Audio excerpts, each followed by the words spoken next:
Hello, everyone, and welcome to Unit 5.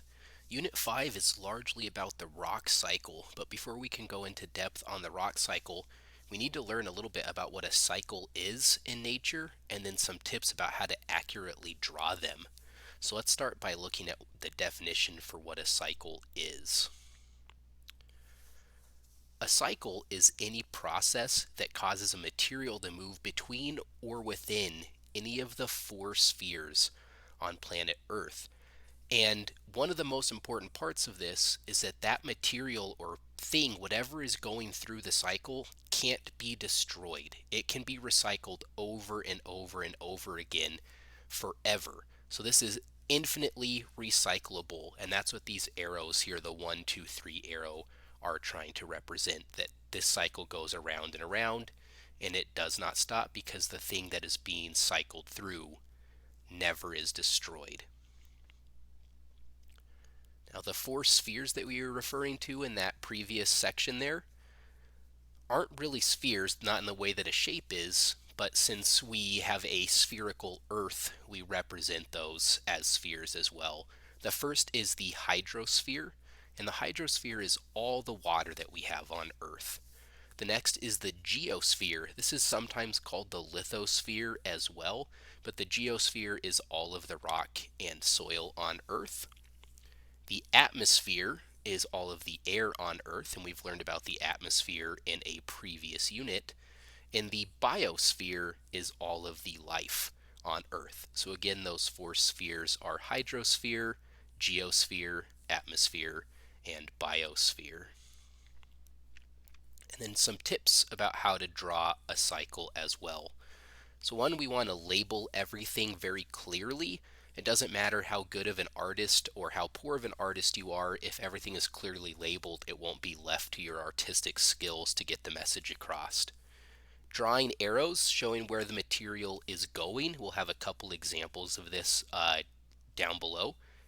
We're going to label what a sphere we are in at each step. So are we dealing with the hydrosphere, the biosphere, the geosphere, or the atmosphere? We're going to label each of those spheres in the step, and then we'll draw the name of the process over the arrow. So that's a lot of information, and it probably won't make sense until you actually see it in action. So let's take a look at a couple of examples below. Our first example that we're going to look at is the water cycle. So we are going to look at the water cycle. Hopefully this is a refresh for you, but it's still good to go over. Our first arrow is going to be coming down from the sun. We're going to label it. We have the sun, and this is solar energy. So we're labeling the arrow solar energy. Now, solar energy doesn't belong to any of the four spheres, but it does have an effect on specifically the hydrosphere and the atmosphere. So let's take a look at the water cycle, which does exist entirely within the hydrosphere. So when that solar energy hits the water, it causes evaporation. I'm going to draw a dotted line going up towards the clouds. This is evaporation, and it exists within the hydrosphere. So again, I'm labeling the process and labeling the sphere that this is contained in. That evaporated water is lower density because it's been turned into a gas, and gases have lower densities than liquids, so it rises up into the sky until it loses that thermal energy and cools off and condenses into a cloud. So then these water droplets go into the clouds, and we have condensation. Now, condensation doesn't need an arrow because it's not moving anywhere. The evaporated water has already moved up into the clouds. At this point, we just have a phase change. So let's add that information as well. This is a phase change from a gas to a liquid. So gas to liquid. After condensation, when enough water droplets have built up, or those water droplets have gotten large enough, they fall back down to Earth as precipitation. So again, we have the arrow, we have it labeled, and this is still within the hydrosphere. Hydrosphere. Now, precipitation, condensation, and evaporation are the three main components of the water cycle. I've included some other things like runoff from this river. We can see some runoff coming down this river into a collection point. But we could simplify this whole cycle by just drawing it as a closed circle. So we would have evaporation,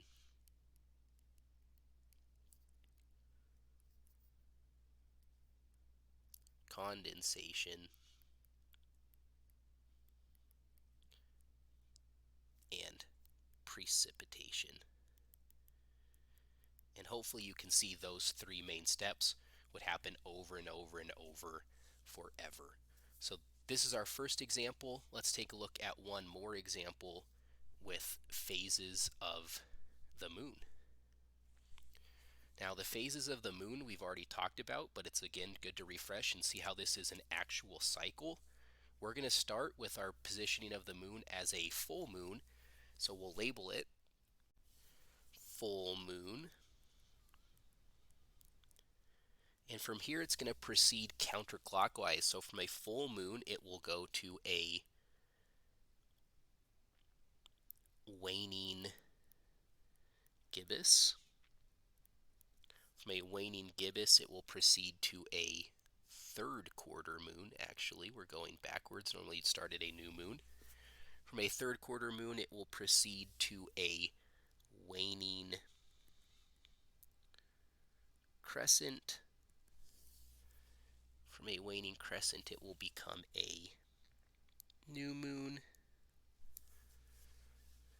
From the new moon, it will proceed to a waxing crescent. From the waxing crescent, it now goes to our first quarter moon. From the first quarter moon, it will grow into a waning gibbous before it will return once again to a full moon. And this cycle continues forever, and it repeats about every 28 days. Hopefully this will help you a little bit when we draw cycles of the rock cycle and the carbon cycle later on in our unit. And remember, this is a resource you can always come back to if you need to reference it later. That's it for our first set of notes. Have a good one.